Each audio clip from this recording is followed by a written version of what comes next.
ఇప్పుడు ఈ ఎవిస్ హాస్పిటల్ని సంప్రదించండి. స్కానింగ్ కూడా ఫ్రీగా చేస్తున్నారు. Avis hospitals. నమస్కారం. జూలై 25వ తారీఖు నుంచి శ్రావణ మాసం మొదలవుతోంది. అయితే మొదటి రోజు శుక్రవారం నాడు వచ్చింది. మొదటి తారీఖే, అంటే మొదట శుక్రవారమే మాసం మొదలైంది. తర్వాత నెల చివరన వచ్చేటువంటి అమావాస్య రోజు కూడా పర్వదినమే. అయితే ఈ నెలంతా రకరకాల పర్వదినాలు, పూజా విధానాలు చాలా జరుపుకుంటాం మనం. ఈ పర్వదినాల్ని ఒక లైన్గా గుర్తుపెట్టేలాగా ఒక ప్రత్యేకంగా చెప్పాలని ఈ వీడియో చేయబోతున్నాం అనమాట.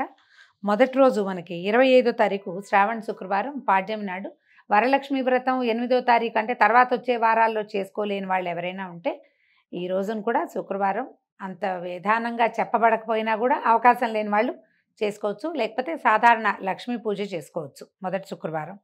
తర్వాత శనివారం 26వ తారీఖు శ్రావణ శనివారం చాలా విశేషంగా విష్ణువారాధన చేసుకుంటాము. చలిమిడి దీపారాధన చేయొచ్చు. 27వ తారీఖు ఆదివారం లేదు. 28 శుద్ధ చవితి సోమవారం నాడు మనం శివారాధన చేసుకోవచ్చండి. రుద్రాభిషేకం ఏదైనా చేయించుకోవచ్చు. ఇంట్లో పరమేశ్వరుడు ఉండి అవకాశం ఉంటే అభిషేకం చేసుకోవచ్చు. శివాలయ దర్శనం చేయొచ్చు. ఏ శివారాధనకి ఏ రకమైనదైనా కూడా మనం ఈ రోజున చేసుకోవచ్చు. తర్వాత శ్రావణ మంగళవారము 29వ తారీఖు వచ్చింది. ఆ రోజు శుద్ధ పంచమి కూడా. పంచమిని నాగపంచమిగా ప్రత్యేకంగా చెప్తారు.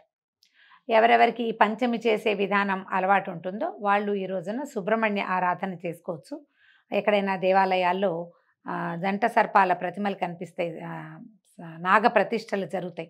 ఆ నాగ ప్రతిష్ఠ ఉన్న చోట కూడా పాలు పండ్లు అవి సమర్పించుకోవచ్చు, అభిషేకం చేయించుకోవచ్చు. సర్పాలకు సంబంధించిన నవనాగ స్తోత్రము అట్లా ఏదైనా అది అలాంటిది కానీ, తర్వాత మన ఉదంకుడి నాగస్తోత్రం కానీ, సుబ్రహ్మణ్యాష్టకం కానీ ఆ రోజున పఠించవచ్చు. దాంతోపాటుగా శ్రావణ మంగళవారం మంగళగౌరి నోములు చేసుకునే వాళ్ళు ఈ రోజున మొదలు పెట్టుకోవచ్చు. దీంతో పాటుగా మనం మామూలు వాళ్ళందరూ కూడా, మనకు పంచమి లేదు, మంగళగౌరి నోములు లేవు, అయినా కూడా ఇది పర్వదినం కాబట్టి ఈ రోజున గౌరీ ఆరాధన చాలా విశేషమైన ఫలితాన్ని ఇస్తుంది. తర్వాత 30వ తారీఖు బుధవారం, 31 గురువారం ఏం పెద్ద హడావిడేం లేదండి. కొంచెం ముందుకెళ్తే ఆగస్టు 1 మళ్ళా మనకి శ్రావణ శుక్రవారం వచ్చిందండి. ఈ రోజున మనం లక్ష్మీ ఆరాధన సాంగంగా జరుపుకోవచ్చు. వరలక్ష్మి వ్రతం చేసుకునే అవకాశం కానీ సమయం కానీ, అంటే ఇలా కుదిరితే ఈ రోజునైనా వరలక్ష్మి వ్రతం జరుపుకోవచ్చు. విశేషంగా చెప్పబడలేదండి.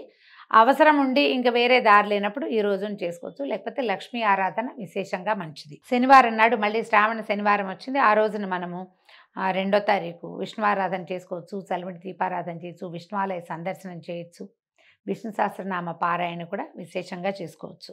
3వ తారీఖు ఆదివారము, పెద్ద హడావిడేం లేదండి. 4 మళ్ళీ శ్రావణ సోమవారము. ఈ రోజున విశేషంగా మనం శివారాధన జరుపుకోవచ్చు. 5వ తారీఖు శ్రావణ మంగళవారం, దాంతోపాటుగా శుద్ధ ఏకాదశి కూడా వచ్చిందండి. మంగళవారం నోములు చేసుకునే వాళ్ళు మంగళవారం నోములు చేసుకోవచ్చు, లేదా గౌరీ ఆరాధన జరుపుకోవచ్చు. మామూలుగా నోములు లేని వాళ్ళు ఈ రోజున శుద్ధ ఏకాదశి కాబట్టి ఏకాదశి నాడు ఉపవాసం ఉండి బుధవారం ద్వాదశి నాడు ద్వాదశి పారణ చేసుకోవచ్చు. ఈ విశేషమైన మాసాలలో విష్ణువారాధన కూడా విశేషంగా చెప్పబడింది శ్రావణ మాసంలో. ఈ మాసంలో ఏకాదశి ఉపవాసం చాలా మంచిది. తర్వాత 7వ తారీఖు గురువారం, ఏం హడావిడి లేదు. 8వ తారీఖు శుద్ధ చతుర్దశి, పౌర్ణమి ముందు వచ్చేటువంటి శుక్రవారం కాబట్టి ఈ రోజున సాంగంగా వరలక్ష్మి వ్రతం చక్కగా జరుపుకోవచ్చండి.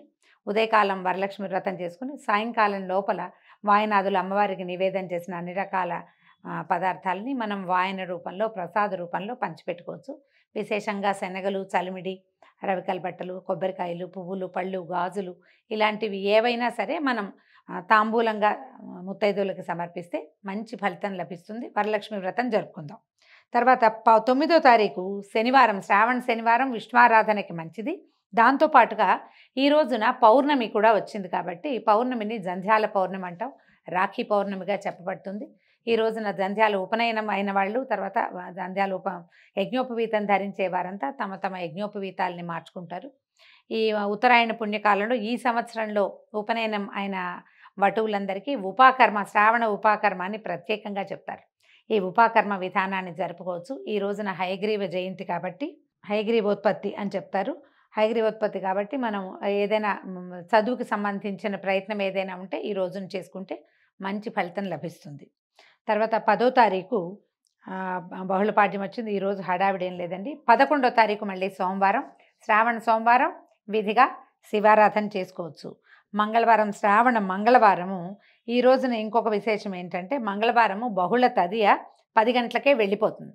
మంగళగౌరి వ్రత విధానం జరుపుకునే వాళ్ళు అది జరుపుకోవటం, సాధారణంగా చేసుకునే వాళ్ళంతా గౌరీ ఆరాధన చేసుకోవచ్చు. దీంతోపాటు ఈ రోజున సంకటహార చతుర్థిని కూడా విశేషంగా జరుపుకుంటారండి. ఈ సంకటహార చతుర్థి చేసుకునే వాళ్ళు 12వ తారీఖు రౌండప్ చేసి పెట్టుకుంటే ఆ రోజున మనం సంకటహార చతుర్థి కూడా విధిగా జరుపుకోవచ్చు. తర్వాత 13 బుధవారం ఏం హడావిడి లేదు. 14 గురువారము ఏ హడావిడి లేదు. 15వ తారీఖు మళ్ళా సప్తమి వస్తుంది మనకి.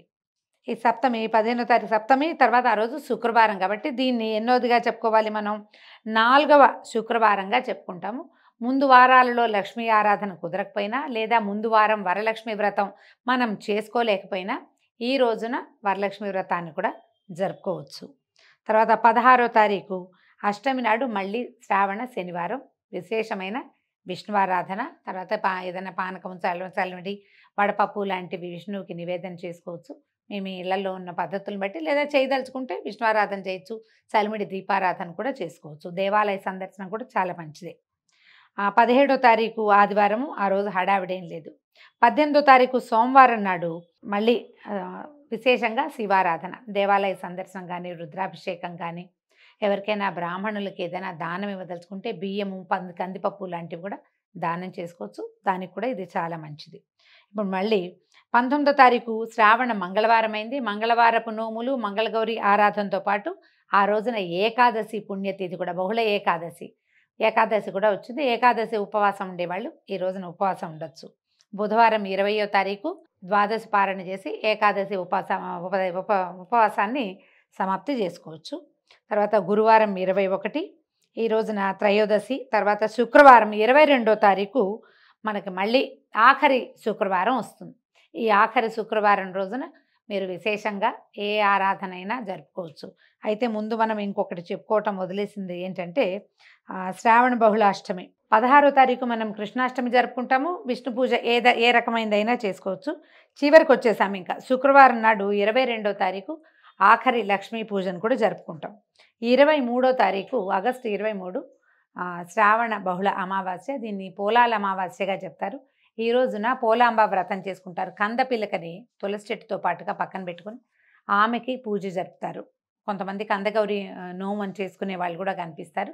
సాధారణులందరూ కూడా ఈ రోజున పోలాల అమావాస్య రోజున విశేషంగా సంతానం కోసం పోలాలమ్మ తల్లిని అర్చించడం కనపడుతుంది. పనసబుట్టలు అవి కుట్టి అమ్మవారికి నివేదన చేస్తారు. దీంతో మనం ఈ శ్రావణ మాసంలో ఉన్నటువంటి అన్ని పర్వదినాలని విశేషంగా ఆరాధనలతోటి పరిసమాప్తి చేసుకోవచ్చు. కృష్ణాష్టమిని విశేషంగా జరుపుకునే అలవాటు ఉన్న వాళ్ళందరూ కూడా ఈ 16వ తారీఖుని చక్కగా చిన్న చిన్న పిల్లలకి కృష్ణ స్వరూపాలుగా వాళ్ళని అలంకరించి కృష్ణపాదాలని వాకిట్లో నుంచి ఇంట్లో దాకా వేసుకుని కృష్ణుడికి ఒక చక్కని ఉయ్యాల వేసి లాలిపాటలు పాడుతూ విశేషంగా పేరెంటంగా కూడా జరుపుకోవచ్చు. ఈ మంగళవారాలు, శుక్రవారాలు, తర్వాత ఈ ఉన్న మిగిలిన పర్వదినాల్లో కూడా విశేషంగా వాయన దానాలు, తాంబూలాదులు కనుక ఇచ్చుకుంటే మంచిది. సంతాన సౌభాగ్యాలకి మంచి ఫలితం లభిస్తుంది. అంటే సంతానం వృద్ధి అవుతుంది, సౌభాగ్యం వృద్ధి అవుతుంది. మనకి మానవ సంబంధాలు కూడా సమృద్ధిగా అంటే వృద్ధి అవుతాయి, ముందుకెళ్తాయి సరైన విధానంలో. కాబట్టి ఈ నెల రోజుల పర్వదినాలని ఒక పండుగలాగా ఆనందంగా, కోలాహలంగా, గొడవలు, కొట్లాటలు, ఇబ్బందులు లేకుండా ముందుకు తీసుకెళ్దాం. నమస్కారం.